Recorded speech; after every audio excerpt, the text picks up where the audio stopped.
What a win. What a gritty performance from the Sacramento Kings without Domantas Sabonis, without Zach LaVine. Cleveland is out here playing two almost 7-footers in Jared Allen and Evan Mobley. And we're out here finishing the game with Trey Lyles at the 5, with Devin Carter, who has never played in clutch time in his entire career. Shout out to Will Z for that stat. Like, it makes sense, but I wasn't gonna, go find that stat. That's pretty crazy to consider Devin Carter playing his first clutch game against one of the best teams in the entire NBA and making a big impact. And the Kings just had to scrap for all 48 minutes because they were outgunned, outmanned, outsized inside, and yet they still came away with 14 offensive rebounds to Cleveland's 8. Big performances from guys stepping up off the bench in Trey Lyles, in Devin Carter, and then DeMar DeRozan and Malik Monk just taking us home on the offensive end, because this game did not start out pretty by any means. And it pretty much started how you would kind of expect, where the Kings offense just can't get anything because they lack a little bit of that flow, understandably, because they're without so much of their firepower in Domantas Sabonis and Zach LaVine. And so they were missing shots in the first quarter. They didn't exactly know what they wanted to do offensively. And so I think to begin this game, they really were just they were trying to figure out how they could share the ball, how they could move the ball, how they could kind of play like they normally do offensively. But that just wasn't working because this Cavs team was too big inside, so they couldn't really get anything inside. They were missing every single three-pointer, and so many of these possessions were just stalling out. And so going down really big early on and somehow finding a way to battle back into this game, just such a huge win. They needed this so badly. Starting this homestand off 2-0 because it's such a tough schedule to end the season. And so you're going to have to find a way to squeak out one of these games against better opposition, and that's exactly what they do. Guys just came up big. And I've said it a lot lately, but I just love when the Kings are playing the scrappy players, playing the defensive players, and really just relying on their defense to stay in games, and that's what they did in the first quarter. And really just lately, injuries have been forcing the Kings to play more defensive lineups, and so they've just had to lean more into the defensive side of the ball, and that's exactly what the first quarter was. After that, very high scoring game, and that's not exactly how I would have expected the Kings to be able to win a game. I didn't expect the Kings to be able to win this game when the Cavs scored 119 points. That's very unexpected, especially if you watch the first quarter, where they couldn't get anything to go. The offense stalled out so much. They had no idea what they were doing. They tried to hunt some mismatches early with Jonas Valanciunas in the post, getting Dean Wade switched onto him, and that wasn't working. It was one of those moments where the Cavs kind of bait us in with that switch, and so we try to get it to Valanciunas down low, but Dean Wade isn't, he's not small. Of course, Valanciunas, if given all the time in the world one-on-one, of course he can beat him. But Dean Wade was putting up enough of a fight to whittle down the clock, and then the help was there from Mobley and Allen. And by the time Valanciunas would swing the ball, it'd be so late in the possession. And so it resorted to the Kings having to attempt some deep three-pointers. They started to get some drives going where they were generating some good shots, but then even off those better shots, they still weren't knocking them down. I liked the idea Keon had where he just pushed the ball up the court super quickly to Monk, and Monk missed it at the rim.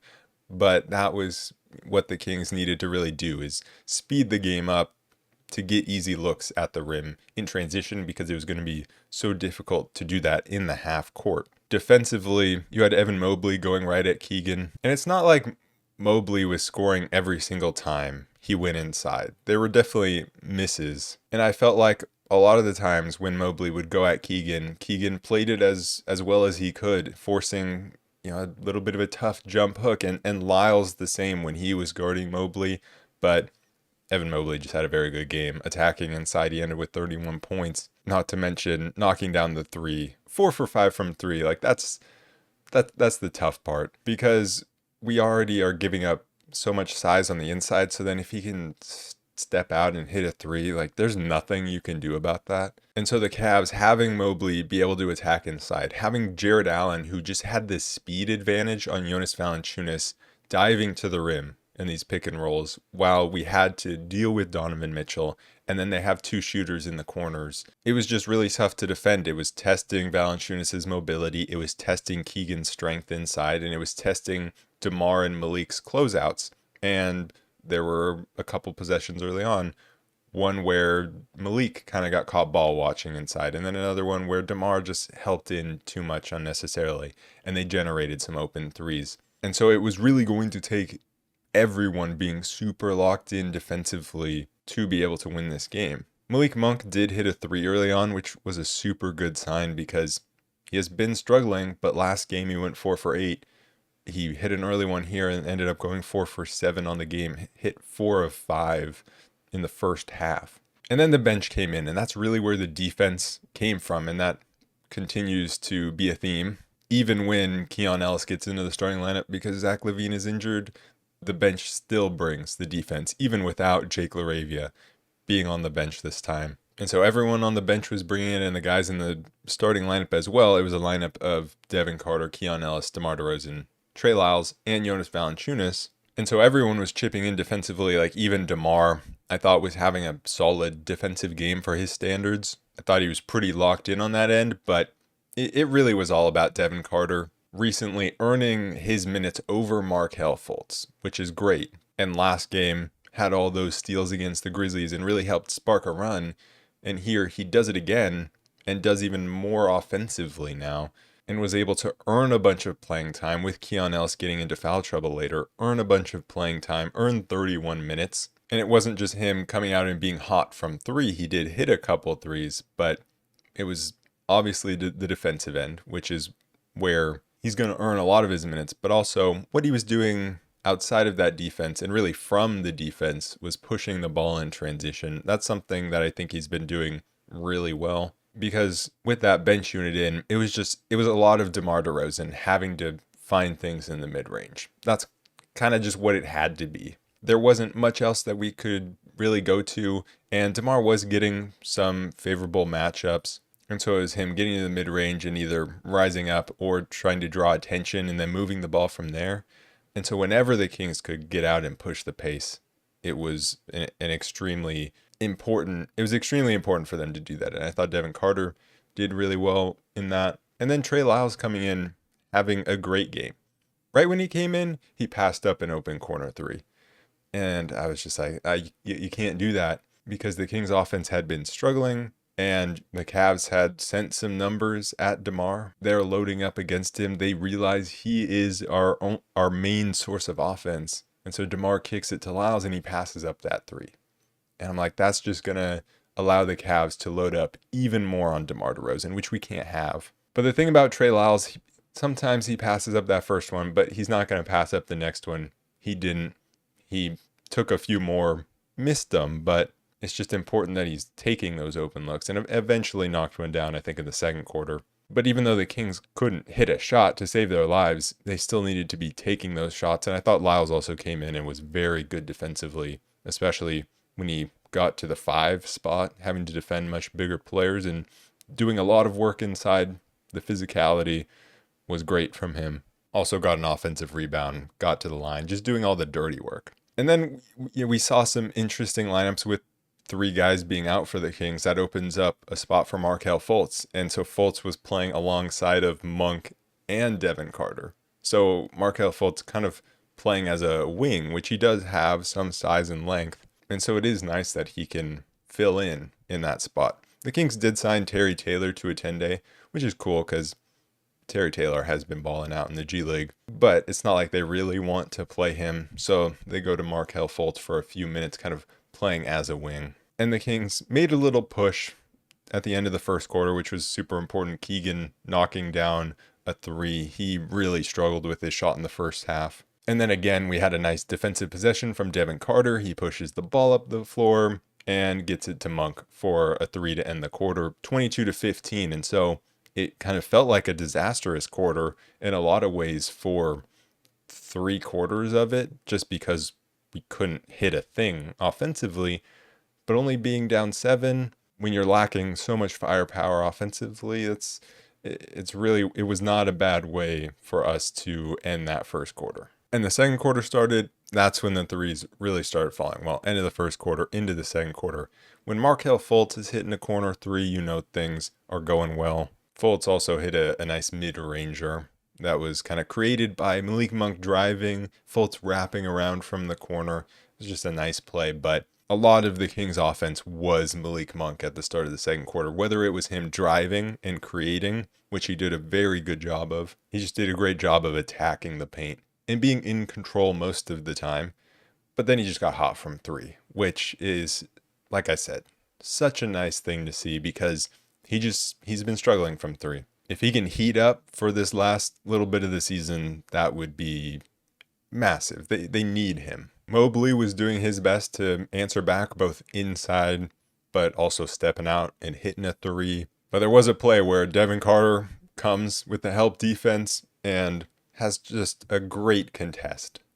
Straight up on Evan Mobley, right at the rim, and forces a miss. The length and athleticism of Devin Carter really pops when he's contesting shots at the rim, when he's rebounding the basketball, really when he just gets up for these rebounds because he both has that jumping ability alongside with the massive wingspan. We saw some Isaac Jones minutes. We saw Isaac, we saw Fultz. Fultz got a nice steal coming over to help Isaac Jones guard Mobley, but then of course missed the dunk. So it could have been, these could have been amazing minutes for Fultz if he just made that dunk. Then he would have gone 3 for 6 from the field, 7 points, and a steal and an assist. Instead, it's 5 for 6 or 5 points, 2 for 6 from the field. It just doesn't look as nice. But they were solid minutes from Fultz in the first half. Sorry. The Kings just kept coming in that second quarter. Ty Jerome made some really nice plays, but DeMar DeRozan got it going a bit offensively, and DeMar also drew a moving screen. Like I said,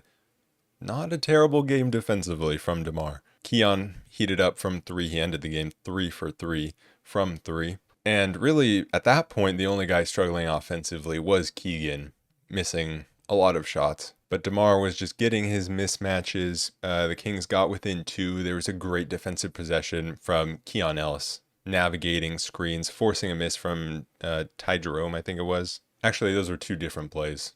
Keon did force a miss from Ty Jerome. That was in transition. That led to a DeMar DeRozan to Isaac Jones lob. Then there was a different possession where Keon also shut him down defensively. And talking about that lob reminds me, just quick side note here. The new camera angles, people absolutely loving them. No, I'm kidding. People hated the new camera angles.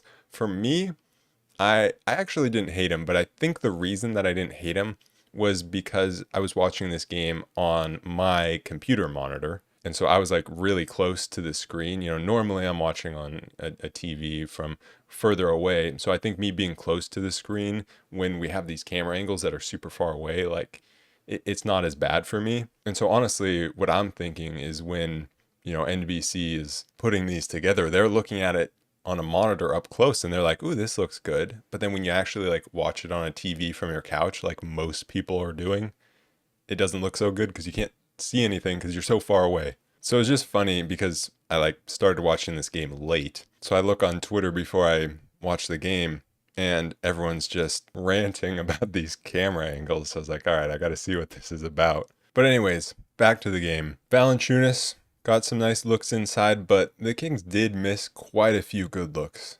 inside. And, some of that can be chalked up to like Mobley and Allen being around and kind of disrupting things and making the Kings nervous to put it up at the rim, no doubt. But DeMar getting to his spots, really opening things up for other guys was huge. Trey Lyles hit a corner 3 to get us within 1. But the quarter didn't end all that well. Ty Jerome was absolutely cooking us. He was getting to his floater. He was knocking down 3. He's one of the leaders in the 6th Man of the Year race for a reason. He's just a very good offensive player. And Dean Wade got a corner 3 off a Donovan Mitchell drive where Devin Carter helped inside on to end the quarter and put them up 9. And so it was a disappointing end to the second quarter because the Kings had fought and scrapped their way back into this game. And then it felt like that was kind of gone in an instant at the end of the quarter. But still being within even 10 when considering the circumstances of the Cavs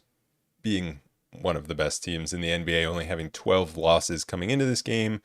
They're missing Darius Garland, but when you look at the Kings missing Sabonis, Levine, Laravia, not that big of a deal. And the Cavs had lost 2 straight games coming into this. So you would expect them to, really want this game, even though they are in the second out of back-to-back. So being down 9, it's not too bad. And I did love the physicality in the fight defensively from the Kings, because with the Cavs being on the second out of a back-to-back, if you play with that energy, there's definitely a chance that you just outwork the Cavs, and that's kind of what happened. The offense was just all about DeMar getting to his spots, attracting attention, or Malik Monk knocking down from 3 or driving and creating something. It was all those two. There really wasn't much else offense. It was those two a lot of times creating things on their own, not even with a screen. Well, sometimes it was them creating together, though. Like DeMar would attract a little bit of attention, kick out to Monk, who then would get a little bit of space. So they were just working in tandem really well together. The third quarter started, it was all offense. Donovan Mitchell and 1 to put the Cavs up 10, but the Kings responding with some threes. Keon, corner 3, then above the break 3. But the Cavs then responding, Wade with a corner 3. By that third quarter, it was all offense, especially from the Kings. Started the quarter 3 for 3 from 3, just continued to knock down 3 after 3 after 3. And Valanciunas was really doing work inside. He got 3 buckets, just either coming from the pick and roll or putbacks. Also had another one where he tipped the offensive rebound right to Keegan, who then tipped it right back in. So Valanciunas was huge on the offensive end, rolling to the rim and getting us tips, or just using his size to get open. But defensively, we were struggling. I mean, the Cavs were knocking down threes. And I really think like the times when Valanciunas was in the game, we were doing well offensively, but not so much defensively, just because of his presence inside on the offensive glass was great. But on the defensive side, just his lack of mobility really restricted us. I love the way that DeMar and Monk were both pushing the pace offensively. Also, DeMar knocking down a big 3. And that 3 got us within 6. And then the bench came in and started to do its thing again, like Devin Carter hitting a step back 3 on Jared Allen to pull us within 1. He also had another play where he pushed in transition, drew a foul, and actually knocked down both of the free throws to give us a 1-point lead, which he's been struggling from the free throw line, so that was huge. And then he got a strip at half court right after that, went down and dunked it to go up 3. So again, it's the bench comes in, like Devin Carter mostly, and that defensive playmaking just gives the Kings easy offense and helps us go on big runs. The next play, Keegan gets a big contest at the rim. Kings run the other way. Lyles gets inside, kicks it back out to Keegan, who splashes a 3 to go up 6. So a massive turnaround from down 10 early in the third to up 6. And it's just that defense from Devin Carter, from Trey Lyles, from Keegan Murray. And it makes me so happy to see the defensive plays, because before it's like, yeah, Keegan was just like trying to hold things together, and then Keon Ellis comes in and, he's the guy who makes the defensive plays. But because it was just one guy, sometimes we would go on these big runs defensively because of Keon's defensive playmaking. But now it feels like, okay, we have multiple guys that can actually do this now, that can play make defensively, and Keegan's still doing his thing, and then Devin Carter coming in. And Carter hitting 2 threes in that third quarter. He hit another one after the step back 3 on Allen. Combine that with a Keon steal. Like I said, another guy who can make a defensive play. Push that ahead to Keegan for a slam. Kings went up 11. So an even bigger turnaround. 21-point turnaround from down 10 to up 11.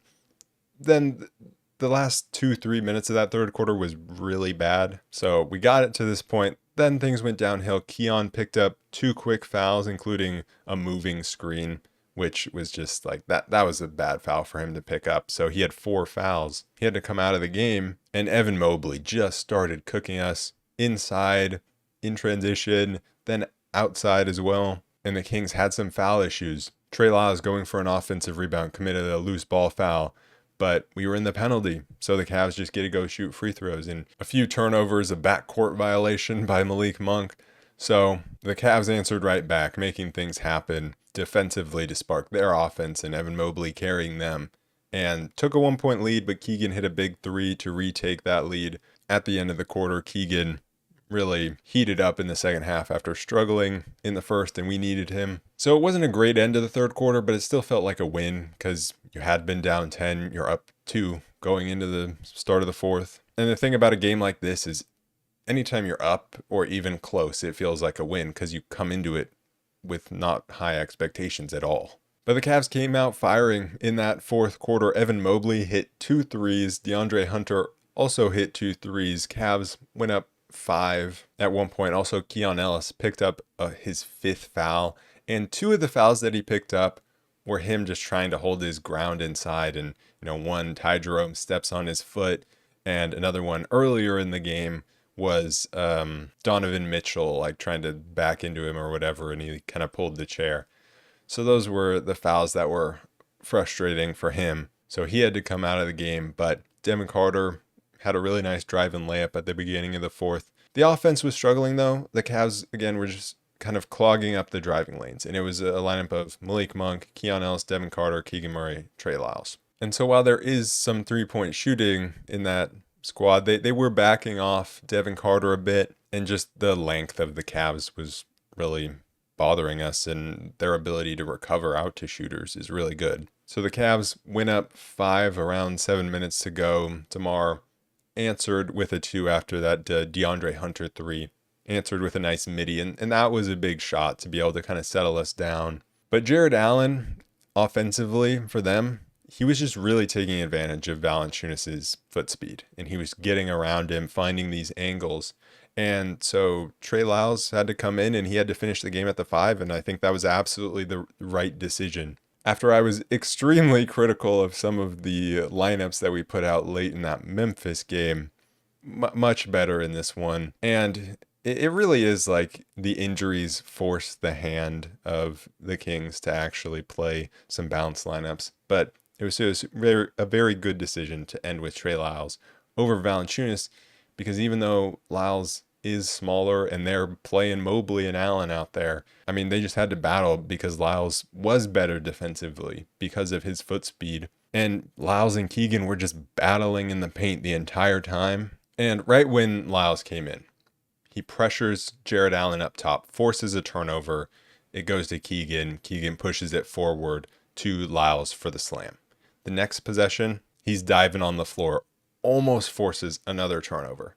And so Cavs get a timeout, and then he's guarding the inbounder, and he tips the ball out of bounds. And then when they go to inbound again, Malik Monk tips the ball out of bounds. So the Kings were just super active, and it really started with Trey Lyles there coming in and making things happen defensively. Because Valanciunas, he did add a lot offensively, but also late in the game, he could have been big trying to get some tip-ins, but we're not really going to be going to pick and roll as much late in the game. Malik and DeMar, they were just waving everyone off. They wanted to go one-on-one. So even offensively, like Valanciunas was not going to make as much of an impact as he had been earlier in the game. So it just really made sense to end with Lyles. The Kings did get in foul trouble pretty early on, and this was before Lyles came in, where DeMar took just kind of a frustration foul after he felt he had gotten fouled. And I hated that because that was 14 fouls on the Kings, like early on.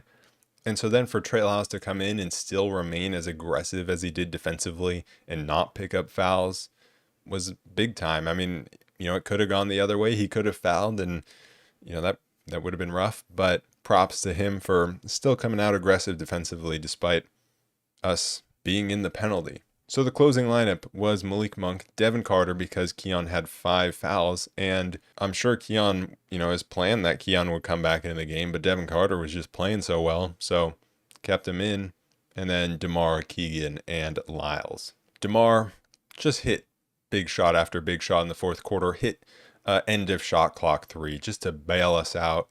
That was to tie at about 5 minutes to go. Then Devin Carter, massive play, getting a steal and a dunk to go up 2. And the G1C was rocking Malik Monk with a massive block on, I think it was Max Strus, and it goes off of Strus out of bounds to the Kings. Keegan was just fighting for his life inside on both ends. He got a nice offensive tip out for a rebound. Kings didn't capitalize, but then defensively, he was also just battling against the Twin Towers, and it wasn't always enough, but he was there battling, he was there rebounding. And I think there were just a lot of rebounds that Keegan didn't get credit for, but he made happen. And also, he had a moment in transition where he's coming down and he just bullies Donovan Mitchell out of the way and goes to a nice floater. That put the Kings up 2 with 3 minutes left. And from there, the Kings didn't get a ton of stops, but their offense just didn't miss. DeMar DeRozan had a really nice take to the rim, somehow got it to fall, put us up 4.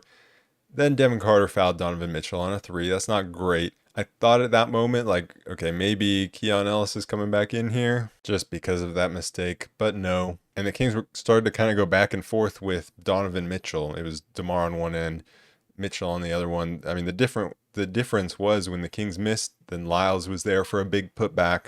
And when Mitchell missed a floater, the Kings were actually able to secure that rebound. But DeMar, he just wanted to attack Evan Mobley. He went by him off the dribble. Then he settled for the midi. And, that's really tough against the length of Mobley because, yeah, he can get by Mobley, but it's really about Mobley's ability to recover with his length. And he wasn't able to recover on DeMar getting to the rim. And so the Cavs started to send numbers at DeMar and take the ball out of his hands. And that's when Malik Monk just said, I got this, up 3 with 35 seconds left. And he waves off Trey Lyles, says, stay down there in the dunker spot, and just goes straight at Max Strus behind the back. And when he went behind the back and generated so much space, I was like, yeah, that's it. I knew that was in. Put the Kings up 5 with 35 seconds left. Donovan Mitchell out of that timeout hit a crazy fadeaway turnaround 3. That was a wild shot. It's not bad defense by Devin Carter. That's just a really great shot from Donovan Mitchell. But then again, the Cavs are sending bodies at DeMar. And so Monk gets it again. This time, DeMar screens for him. And so the Cavs, Max Strus, I think it was, really wanted to stay on DeMar.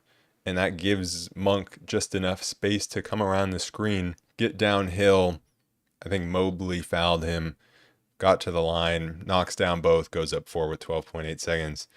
And then the Kings were able to kill a lot of time. So many times this season we've seen the Kings be up 2 possessions or like 3 points and then give up an easy layup in like 2 seconds. But they were able to keep everything in front of them. I don't think the Cavs really executed all that well. And they were able to get the ball out of Donovan Mitchell's hands. And Ty Jerome, he got an open look, but you got the ball out of Donovan Mitchell's hands. Ty Jerome, it was a pretty deep 3. And even if he made it, so much time had gone off the clock. Like, that was the important thing. They had killed so much time. It wasn't in Donovan Mitchell's hands. I was slightly nervous when I saw, with like 1 second on the clock, Devin Carter flying out at Donovan Mitchell. I'm like, the game's over if everyone just stands still. Don't foul him. But he didn't even get it off. So the Kings were able to come away with this massive win. And, Golden 1 center, it's always rocking, but there was definitely a little extra juice to this one with a 12-loss Cavs team coming in and us missing 2 of our top 3 offensive players, along with the legend, Jake LaRavia. And so it's these types of things that are really what I'm enjoying watching about this Kings team. It's the guys stepping up. It's the defensive plays. Those are the things that have been so exciting really these last 2 games, but also before that, especially when like Monk and Sabonis were out and it was guys stepping up and making plays. That's what's been really fun about this part of the season. And so there were some games where it just we didn't have that. Against the Suns, against the Warriors, against the Knicks. Like, there's that 3-game stretch where we didn't have that. And so, especially when everyone's healthy, like, we just have to lean into these defensive guys. I know we still allowed 119 points, but I said the goal coming into this game was allow less than 120 points because they allowed 120 4 straight games. They did it. It may have only been by 1 point, but hey, that 1 point, that's the win right there. It's also 2 straight games where they allow around 120 points, but I still was like proud of the defensive performance that they put out there. So going through the box score here, DeMar just had an amazing game. So much of the offense was on him to just really create one-on-one and attract attention and make the right plays out of it. And he did that a lot. 10 for 19 from the field for 27 points, 4 assists, and only the 1 turnover. Malik Monk, pretty much the exact same story. We needed him to start knocking down those threes in the second quarter because the offense just wasn't there, and that's exactly what he did for 22 points, 8 assists, 3 turnovers. He had 3 offensive rebounds, but I'm just loving the 4 for 7 from 3. That was great. Keon went 3 for 3 from 3. Had that foul trouble, so only played 30 minutes in a game that he was starting. When he's, perfect from the field, 4 for 4 from the field, you'd expect more minutes there, but it was the foul trouble, and it was Devin Carter just playing so well. So still a good night for Keon, chipping in 13 points in the defense. Keegan struggled a little early on, was just forced to take tough looks is really what was happening because the Kings offense wasn't going anywhere. But ended with 13 points, 3 for 7 from 3, and he was just battling in there against Mobley. And obviously Mobley got the better of him, quite a few times inside, but he was still down there battling, and especially late in the game coming up with big rebounds or box outs to secure those stops. The Kings really didn't allow any second chance opportunities late. Devin Carter, 31 minutes, 16 points, 3 steals, 3 assists, 5 rebounds, 6 for 11 from the field, 2 for 6 from 3, perfect from the free throw line, 2 for 2. I feel like of course it's the game where he finally goes perfect from the free throw line. That's his big game. Those two things, they just go together. It's been a rough season for Devin Carter through no fault of his own. It's been rough because of the injury and having to come in midway through the season and having to try to work his way back into shape in the middle of all this, and the expectations for the Kings being high. And so you need results now, and him coming in as a rookie that's supposed to make an impact, like, that's tough. And so for him to finally start to find his footing, and I say finally, it's like he hasn't played that many NBA games. He hasn't played that many NBA minutes. It's to be expected that he wasn't to this point before, and I really never expected him to have a game like this season, considering the circumstances. So for him to come out here and he's taken a lot of Markelle Fultz's minutes that Fultz was starting to get right when he signed, that's such a good sign for the future, because I just love what he's able to do even as a rim protector. Malik Monk is one of, if not the best rim protector at his size, but Devin Carter maybe has an inch on Malik Monk, but they're about the same size. He's coming for that. And then also Devin Carter being able to push the ball in transition, and I thought he made good decisions pushing the ball. Trey Lyles, 5 for 9 from the field, 13 points, 7 rebounds, 5 assists, only the 1 turnover. Massive game from Trey, both ends of the court, just making good decisions offensively, except for that 1-3 he passed up early. That stuck with me, but no, very good game from him on both sides of the ball. Fultz chipped in 5 points and a steal and an assist in 7 minutes, and Isaac Jones played 4 minutes and got a nice alley-oop slam along with an offensive rebound. The Kings' next opponent is tomorrow against the Chicago Bulls. And so this game terrifies me because you're coming off 2 good wins to start the homestand. Now you're on the second night of a back-to-back playing the Bulls. And so you look at the Bulls and you're like, they're the Bulls. They're not good, right? They've been playing pretty solid basketball lately. They did just lose to the Suns because of course they did. But this is a team with just a lot of guys that can just play. And that's the point of the season we're at. In March, there are these bad teams, but they just got guys that are playing for a contract or whatever. They're just getting opportunities. So they're going out with not that much pressure to actually win, and they're just balling out. Kevin Huerter is going to have his revenge game. Josh Giddey just came back, and he's been playing for his contract, and he's been playing very well. We'll see who's available, because Sabonis will be out at least 10 days. Zach LaVine was out for personal reasons, so no idea with him. Jake LaRavia, he's been off and on the injury report this last week, so no idea. But look, all I need is for the Kings to come out and not let Kevin Huerter get any clean looks. If they come out, don't let the revenge game get started. Okay, I saw what happened with Jake LaRavia against Memphis. Okay, we all saw that. It was great because he was on our side. I'm not trying to have the reverse happen here. I think if the Kings come out with the same defensive intensity that they have been for the last 2 games, they're going to have better results. And I say better results. They gave up 122 to Memphis, 119 to the Cavs. Against a Bulls team, that number will probably go down if you come out with the same defensive intensity. Now, saying that, second out of a back-to-back, so it might not happen quite like that. But I think this is a game where offensively the Kings can attack mismatches all day long, because the Bulls are out here playing a lot of Trey Jones, Kobe White, Kevin Huerter, Josh Giddey, and then Vooch is their center, or Zach Collins off the bench. The Kings can attack these mismatches, get their guards going at the Bulls guards, getting downhill, getting into the paint. I think they can have a lot of success. So anyways, that is it for this episode of the Roll Report. I will be back tomorrow night to recap that game against the Bulls. So I'll see you guys then. Peace.